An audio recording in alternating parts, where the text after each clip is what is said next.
Parmi les personnes arrêtées figurent le journaliste Eskinder Nega et l'homme politique Andoulem Araj qui avait été libéré en mars après plus de 6 années de prison dans le cadre d'une amnistie annoncée en janvier par le Premier ministre Haïlé Mariam Desalegn. Deux blogueurs membres de Zone 9, un collectif très critique vis-à-vis du gouvernement à l'égard duquel les dernières poursuites judiciaires lancées en 2014 avaient été abandonnées en février, sont aussi parmi ce groupe.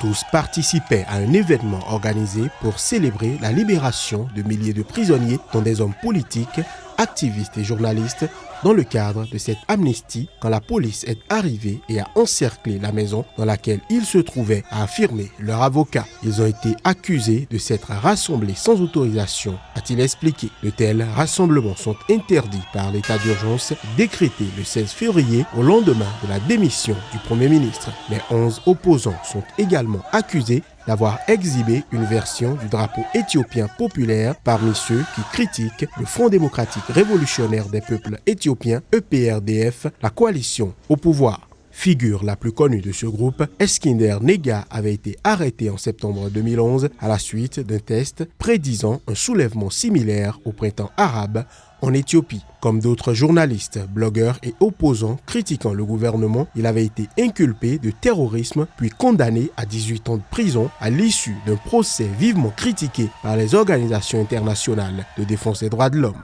L'état d'urgence autorise la détention sans procès de suspects et leur avocat admet ne pas savoir si les 11 opposants seront formellement inculpés ou non.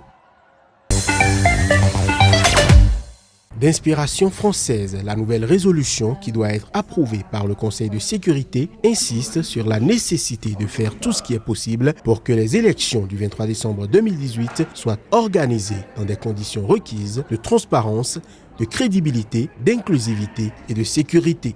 Cela suppose que les 16 000 militaires de la mission des Nations Unies au Congo, MONUSCO, assurent la protection des civils et soutiennent le processus électoral jusqu'au transfert de pouvoir que les Nations Unies envisagent, non sans optimisme, autour du 12 janvier 2019. La précédente résolution de mars 2017 envisageait déjà une élection présidentielle en décembre 2017, un scrutin finalement reporté d'1 an par les autorités congolaises officiellement pour cause de violence dans le Kasaï. Résultat, le président Joseph Kabila restera au pouvoir au moins jusqu'à début 2019, plus de 2 ans après la fin de son second mandat, le 20 décembre 2016. D'après la Constitution, la nouvelle résolution intervient dans un contexte de tension entre l'ONU et le président Kabila sur fond de crise politique, sécuritaire et humanitaire. Lors d'une conférence de presse le 26 janvier, le président avait déclaré vouloir clarifier les relations avec la MONUSCO qu'il accusait de n'avoir éradiqué aucun groupe armé sévissant en RDC,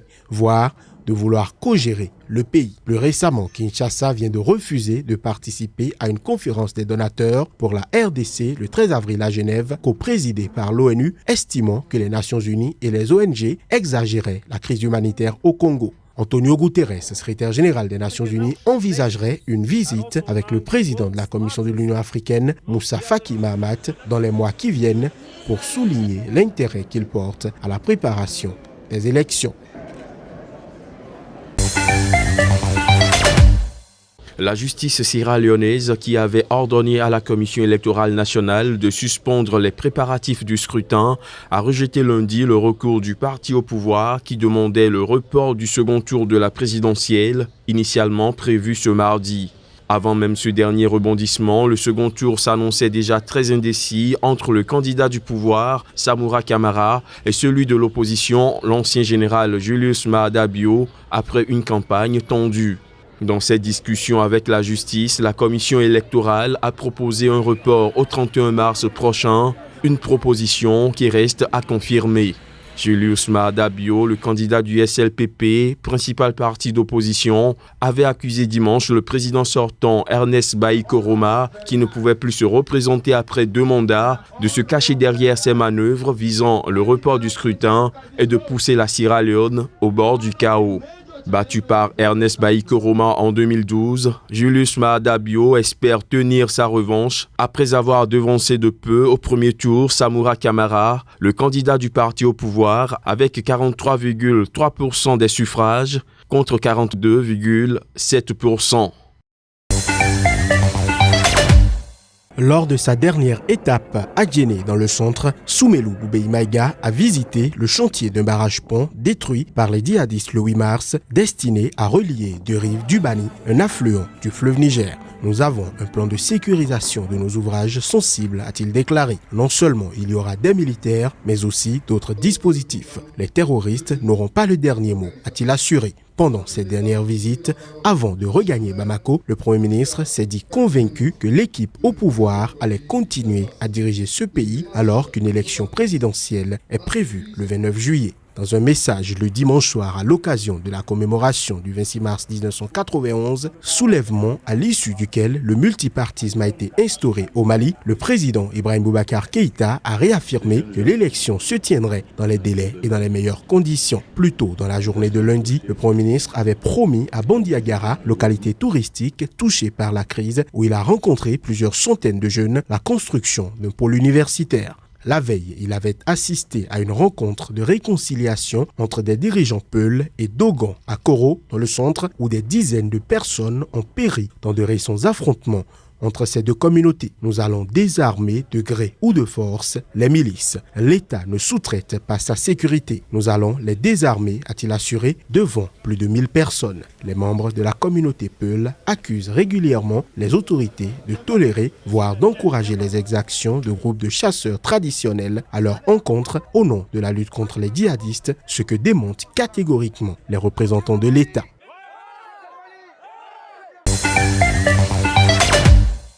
Présentée par la France, cette nouvelle résolution prolonge le mandat de la MONUSCO et souligne la nécessité de protéger les civils d'ici les élections prévues en décembre pour organiser le départ du président Joseph Kabila.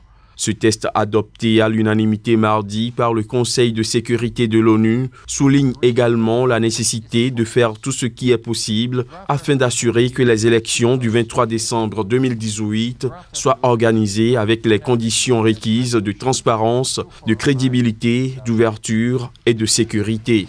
Les plus de 16 000 militaires de la MONUSCO seront chargés de soutenir le processus électoral, notamment l'inscription des électeurs, le scrutin et la transition au sommet du pouvoir attendue le 12 janvier 2019. La mission fournira également une assistance technique et logistique pour soutenir le processus électoral et formera par ailleurs la police congolaise pour qu'elle assure la sécurité le jour du vote. La MONUSCO devrait notamment relever toute atteinte aux droits de l'homme et les signaler au Conseil de sécurité de l'ONU. Cette nouvelle résolution intervient dans un contexte de tension entre l'ONU et le président Joseph Kabila sur fond de crise politique, sécuritaire et humanitaire.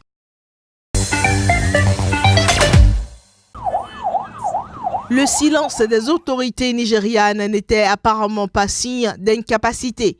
Les négociations tenues secrètes ont commencé il y a plusieurs mois afin de trouver une solution durable au conflit qui mine la région du lac Tchad.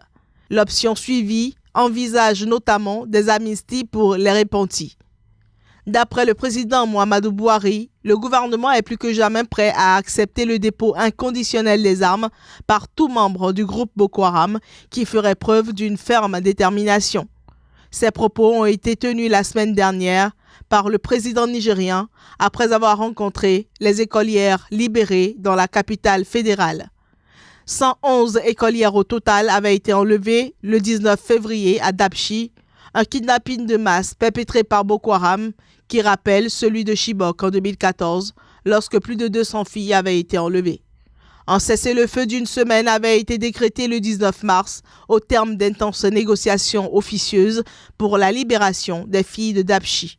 Le gouvernement nigérien n'a cessé de nier les rumeurs sur le paiement d'une rançon ou la libération de prisonniers en échange des écolières. Plus largement, les pourparlers avec Boko Haram concernent l'éventualité d'une cessation permanente des hostilités et la possibilité d'accorder l'amnistie aux repentis.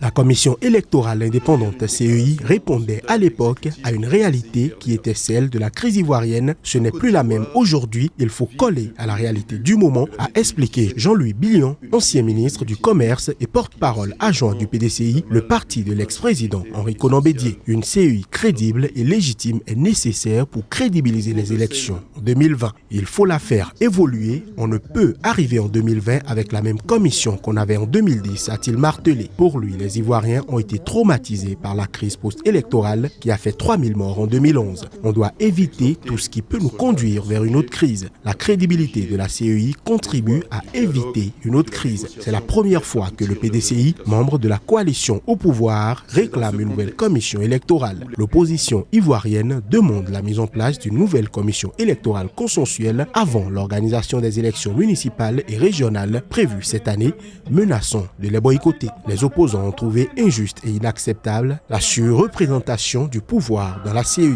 Mais le Premier ministre ivoirien Amadou Gon Coulibaly a rejeté les critiques contre la CEI, estimant qu'elle était le fruit d'un consensus entre tous les acteurs politiques avant la dernière présidentielle de 2015. Le PDCI fait partie du Rassemblement des Oufouettistes pour la démocratie et la paix, RHDP, qui a largement remporté les sénatoriales samedi dernier en l'absence de l'opposition qui boycottait le scrutin. La branche de l'UDPS menée par le Premier ministre Bruno Tshibala accuse la branche de l'UDPS menée par Félix Tshisekedi de faux et juge illégale la décision de convoquer un congrès ce week-end pour désigner le nouveau président du parti. Le tribunal de paix de Kinshasa Matete a convoqué le secrétaire général de l'UDPS, Jean-Marc Kabonde, pour comparaître ce mercredi. La plainte a été signée par Tarsis Loseke, président délégué de l'UDPS, mené par le camp de Bruno Tshibala. Le document dénonce une convocation frauduleuse qui vise à désorienter la base de l'UDPS et à nuire aux intérêts du parti. En clair, pour Tarsis Loseke, Jean-Marc Kabonde n'a pas le pouvoir de convoquer un congrès. Monsieur Kabonde a eu 30 jours après le décès de M. Tshisekedi pour organiser un congrès extraordinaire. Il ne l'a pas fait. Maintenant, il le fait plus d'1 an après. C'est tout à fait illégal et inadmissible. Pour le camp du Premier ministre Bruno Tshibala, le successeur de l'UDPS a déjà été réglé lors de leur congrès en décembre 2017. Faux, répond l'UDPS de Félix Tshisekedi, qui estime que Jean-Marc Kabonde, en tant que membre du directoire du parti, est le seul habilité à convoquer le congrès. Monsieur Loseke est dans une logique de destruction de notre parti. L'UDPS estime Peter Kazadi, conseiller juridique de l'UDPS de Félix Tshisekedi. On peut bien se demander qui donne pouvoir à Loseke de convoquer un congrès en violation des statuts, puisque nous sommes quand même une organisation politique bien constituée avec des statuts. Les conseils de François Compaoré ont d'abord pointé du doigt l'absence dans le dossier des documents qui incrimineraient leurs clients. Si vous n'avez pas ces documents, c'est que ces documents n'existent pas, a estimé maître Pierre-Olivier Sur, l'avocat qui a ensuite longuement dénoncé une procédure politique. Le Burkina ne peut pas juger le président Blaise, alors on change son fusil d'épaule et on essaie de juger le petit frère, celui qu'on appelle dans la presse le petit président. Mais tout cela milite à dire que les raisons de la demande extraditionnelle sont plus politiques que juridiques et judiciaires. Et lorsque la raison est politique, la jurisprudence et la loi interdisent l'extradition. Pierre-Olivier Sur a également dit craindre que la peine de mort ne s'applique à son client, un point sur lequel l'avocate représentant le Burkina Faso, maître Anta Guissé, a tenté de rassurer. On sait qu'il y a une réforme du code pénal qui est en cours avec l'abolition de la peine de mort à la clé. On sait aussi que le Burkina a signé le moratoire sur la peine de mort. Maintenant, on peut donner des garanties